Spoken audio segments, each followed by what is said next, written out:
Hi guys, today మనం బొమ్మసుందర industrial area Bengaluru.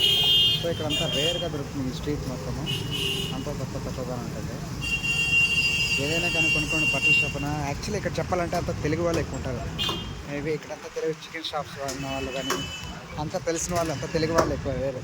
ఇక్కడ అంతా తక్కువగా దొరుకుతుంది. బొమ్మసుందర ఇండస్ట్రియల్ ఏరియా అంటేనే ఇక్కడ కంపెనీస్ ఎక్కువ ఉంటాయి. లైక్ మైనింగ్ కంపెనీస్ ఎక్కువ ఉంటాయి, హార్డ్ వర్క్ ఎక్కువ ఉంటాయి. ఇక్కడ సాలరీస్ కూడా చాలా తక్కువగా దొరుకుతాయి. అంటే ఇంట్రో ఐటీ వాళ్ళు చేసిన వాళ్ళకైతే బెనిఫిట్. ఎవరైనా ఇంట్రెస్ట్ ఉన్న వాళ్ళకి అయితే కాంట్రాక్ట్ అనండి, మెసేజ్ పెట్టండి, కామెంట్ చేయండి. Definitely help you. మీకు ఖచ్చితంగా హెల్ప్ చేస్తాను. జాబ్ చేసే ఉద్దేశం చెప్పండి, ఖచ్చితంగా నేను హెల్ప్ చేస్తాను. చూసుకుంటే మాత్రం ఇదంతా తక్కువ ఏరియా మొత్తం ఇలాగే ఉంటుంది. ఈరోజు రేరు జనాలు, ఈరోజు రేరుగా ఉన్నారు, తక్కువ. ఓకే బాయ్, టుమారో కలుద్దాం.